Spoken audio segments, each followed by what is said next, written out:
에베소서 6장 15절 말씀을 같이 보시겠습니다. 평안의 복음이 준비한 것으로 신을 신고. 아멘. 우리가 영적 전쟁에 임하는 성도가 취해야 될 하나님의 전신갑주가 무엇이냐, 그것을 좀 살펴보고 있습니다. 오늘 본문 말씀을 보면 바로 복음의 신발을 신고 나가야 한다 하는 것을 우리가 볼 수 있습니다. 우리가 믿고 영접한 예수 그리스도 십자가 복음 그 자체가 성도가 영적 전쟁에 신고 나가야 될 전투화다, 그렇게 여기시면 됩니다. 로마 군인들은 가죽으로 만든 샌들같이 생긴 신발을 신었어요. 그런데 재질은 가죽이지만 그러나 그 신발의 밑창에는 쇠나 아니면 단단한 것들을 밑에다가 덧댔습니다. 그래갖고 마치 우리가 요즘 볼 수 있는 축구화나 골프화 같이 밑이 딱딱했습니다. 그래서 로마 군인들이 그 전투화를 신고, 보기에는 샌들이지만 밑창은 튼튼한 거예요. 그거를 신고 거친 들이든 험한 산이든 아니면 날카로운 돌이나 아니면 유리나 파편이 떨어진 곳이 있다 할지라도 거침없이 군병들이 전진해 나갈 수 있었습니다. 그들은요, 그래서 그 신발을 덕택에 작전을 수행하는데 거리낌이 없었습니다.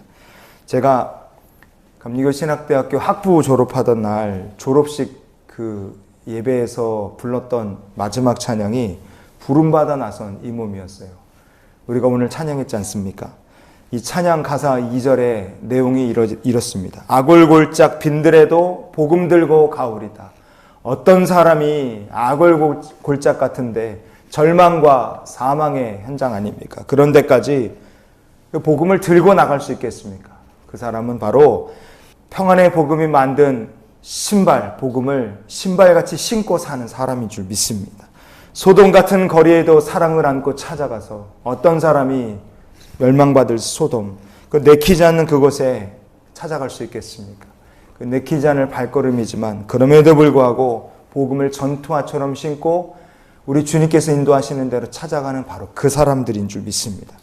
여러분, 로마 군인들은요, 군대에서 신발을 지급을 해줬어요. 그것은 무슨 의미이냐? 그 신발을 신고 어디든지 전쟁하러 가라는 뜻이기도 하지만 동시에 그 신발을 받았다는 것은 그 사람이 로마 황제에게 속한 군인이었다는 뜻입니다.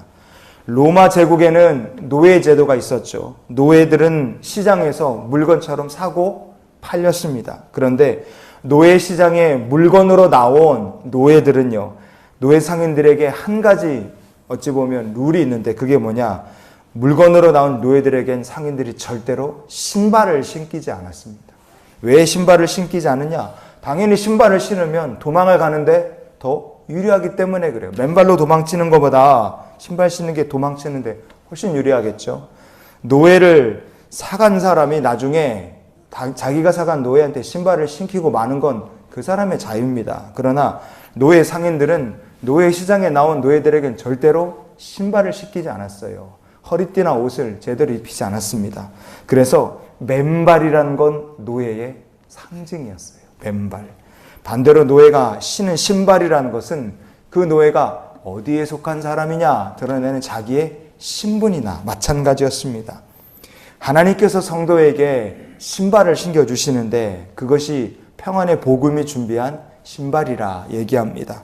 복음을 신발로 삼고 사는 성도의 삶은 어떠할까? 성경이 우리에게 이렇게 말씀합니다. 누가복음 22장의 35절 말씀을 같이 보시겠습니다. 그들에게 이르시되 내가 너희를 전대와 배낭과 신발도 없이 보내었을 때에 부족한 것이 있더냐? 이르되 없었나이다. 아멘. 주님께서 제자들을 짝지어 전도하러 보내셨을 때 눈에 보이는 신발이 아니라 그들에게 복음을 신발로 삼고 전진해 나가게 하셨습니다. 하나님 나라에 속한 제자들에게 배낭도 전대도 없고 신발도 없지만 부족한 것이 없었다고 성경은 우리에게 말씀해 줍니다. 여러분, 우리의 삶을 하나님께서 주께 속한 백성으로 사는 한 우리의 삶을 주님께서 온전히 다 책임지시고 채워주실 줄 믿습니다. 복음을 나의 신발로 삼으면 우리가 어디를 가든지 부족함이 없었나이다, 이 제자들처럼 우리도 고백하는 삶을 살게 될 줄 믿습니다. 평안의 복음이 준비한 신발을 신었다. 그것은 우리가 하나님의 집에 속한 백성이란 뜻입니다.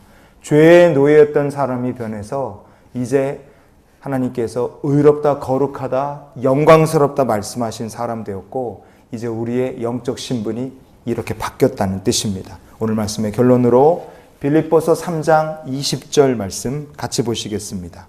그러나 우리의 시민권은 하늘에 있는지라 거기로부터 구원하는 자 곧 주 예수 그리스도를 기다리노니. 아멘.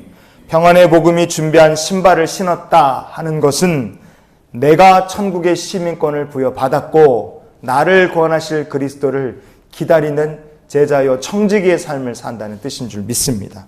평안의 복음이 준비한 신발, 복음을 나의 신발로 삼고 어디를 가든지 나아가는 성도의 삶에 부족함 없을 것이고 천국 시민권을 가진 성도가 있는 그곳에 그 성도가 부르고 외치면 우리의 하늘 아버지께서 돌보시고 지키시는 귀한 역사가 함께 하실 줄 믿습니다. 그래서 오늘도 평안의 복음이 준비한 복음의 신발을 신고 우리가 이런 기도로 하루를 살았으면 좋겠어요. 하나님, 오늘도 복음을 전투와 같이 신고 주와 동행하게 하여 주시옵소서. 평안의 복음이 준비한 신발, 그 복음 자체가 우리가 신고 어디를 가든 들고 어디를 가든 아골골짜기라 할지라도 나아가야 될 우리의 하나님의 전신 갑주인 줄 믿습니다. 복음으로 무장하고 오늘을 사는 주의 귀한 백성들이 되시기를 예수님 이름으로 축원을 드립니다.